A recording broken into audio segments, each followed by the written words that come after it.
అదే RTV app వార్తల్ని క్షణాల్లో చదివే అవకాశం ఉంటుంది. ఒక న్యూస్ పేపర్, ఒక టెలివిజన్ ఛానల్ మీ చేతుల్లో ఎప్పుడూ ఉంటాయి.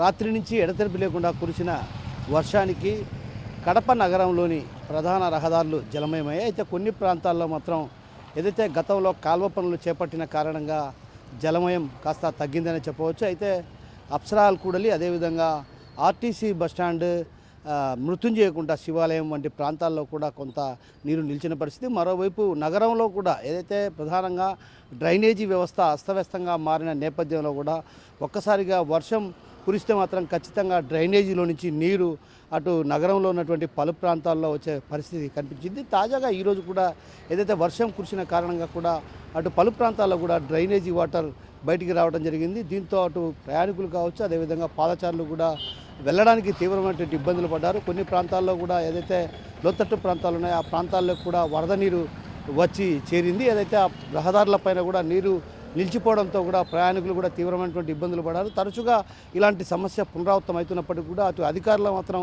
చలనం లేదనే చెప్పాలి. ఎందుకంటే వర్షం కురిసిన చిరుపాటి వర్షం కురిస్తేనే కడప నగరం జలమయ్యే పరిస్థితి ఉంది. అయితే తాజాగా ఈరోజు కొన్ని ప్రాంతాల్లో మాత్రం వర్షం కురిసిన కారణంగా కూడా రోడ్లు జలమయమైన పరిస్థితి. అయితే ఇదే పరిస్థితి కొనసాగుతున్నప్పుడు కూడా అటు అధికారుల్లో మాత్రం ఎలాంటి స్పందన లేదు. అదేవిధంగా రహదారులు సైతం వరద నీరు, అదేవిధంగా మురికి నీరు వచ్చి చేరడంతో కూడా విషజ్వరాలు, అదేవిధంగా పలు సీజనల్ వ్యాధులు వచ్చే అవకాశాలు లేకపోలేదు. ఇలాంటి పరిస్థితి నేపథ్యంలో అధికారులు కూడా ప్రత్యేకమైన దృష్టి సారించాలన్నటువంటి భావన అటు నగర ప్రజల్లో వ్యక్తమవుతున్న పరిస్థితి. మరోవైపు ఏదైతే వర్షం కురిసిన ప్రతిసారి కూడా అధికారులు స్పందించి ఆ నీటిని తరలిస్తారే తప్ప ఆ తర్వాత ముందస్తుగా ఏదైతే వర్షం రాకముందే ఆ డ్రైనేజీ వ్యవస్థ కావచ్చు, అదేవిధంగా ప్రధానంగా కాలువలు కావచ్చు, అదేవిధంగా ఏదైతే వరద నీరు నిలిచే ప్రాంతాలపైన కూడా ప్రత్యేకమైన దృష్టి సారించడం లేదన్నటువంటి విమర్శలు భారీగా వినిపిస్తున్నాయి. అయితే మొత్తం మీద చూసుకుంటే మాత్రం కడప నగరం జలమయం కావడానికి అటు అధికారులు, పాలక ప్రభుత్వాల నిర్లక్ష్యమే ప్రధాన కారణం అన్నటువంటి ఆరోపణలు కూడా ఓవైపు వినిపిస్తున్నాయి. మరోవైపు వర్షం కురిసిన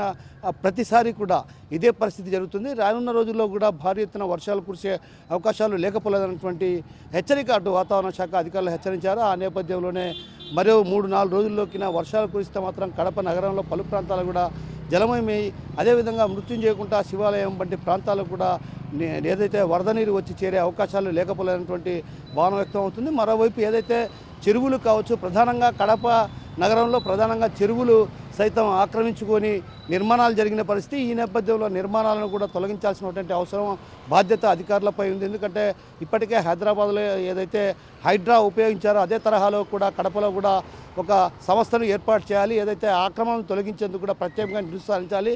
ఏదైతే చెరువులు ఆక్రమణకు గురి కావటం వల్లే నీళ్లు ఏదైతే రహదారులపైన కావచ్చు, అదేవిధంగా లోతట్టు ప్రాంతాల్లో జలమయమయ్యే పరిస్థితికి ప్రధాన కారణం ఉన్నటువంటి విషయాన్ని కూడా అటు ప్రజలు చెప్తున్నారు. ఈ నేపథ్యంలో అధికారులు కూడా వీటిపైన ప్రత్యేకమైన దృష్టి సారించాలి. అదేవిధంగా ఏదైతే వర్షం వచ్చిన ప్రతిసారి రహదారులపై నీరు నిల్వ ఉంచే పరిస్థితి ఉన్న నేపథ్యంలో కూడా వాటిపైన కూడా ప్రత్యేకమైన దృష్టి సారించాలన్నటువంటి భావన అటు ప్రజల నుంచి వ్యక్తం అవుతుంది. ఏది ఏమైనప్పటికీ కూడా అధికారులు ఈ విషయంలో వేగంగా స్పందించాల్సినటువంటి అవసరం ఎంతైనా ఉందన్నటువంటి భావన వినిపిస్తుంది. శివాలయం వంటి ప్రాంతాలకు కూడా ఏదైతే వరద నీరు వచ్చి చేరే అవకాశాలు లేకపోలేనటువంటి భావన వ్యక్తం అవుతుంది. మరోవైపు ఏదైతే కడప నగరంలో ప్రధానంగా చెరువులు సైతం ఆక్రమించుకొని నిర్మాణాలు జరిగిన పరిస్థితి. ఈ నేపథ్యంలో నిర్మాణాలను కూడా తొలగించాల్సినటువంటి అవసరం, బాధ్యత అధికారులపై ఉంది. ఎందుకంటే ఇప్పటికే హైదరాబాద్లో ఏదైతే హైడ్రా ఉపయోగించారో అదే తరహాలో కూడా కడపలో కూడా ఒక సంస్థను ఏర్పాటు చేయాలి. ఏదైతే ఆక్రమణను తొలగించేందుకు కూడా ప్రత్యేకంగా దృష్టి సారించాలి. ఏదైతే చెరువులు ఆక్రమణకు గురి కావటం వల్లే నీళ్లు ఏదైతే రహదారులపైన కావచ్చు, అదేవిధంగా లోతట్టు ప్రాంతాల్లో జలమయమయ్యే పరిస్థితికి ప్రధాన కారణం ఉన్నటువంటి విషయాన్ని కూడా అటు ప్రజలు చెప్తున్నారు. ఈ నేపథ్యంలో అధికారులు కూడా వీటిపైన ప్రత్యేకమైన దృష్టి సారించాలి.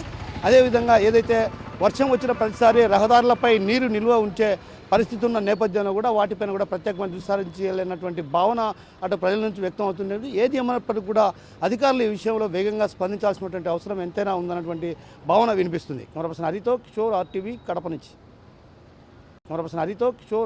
కడప నుంచి.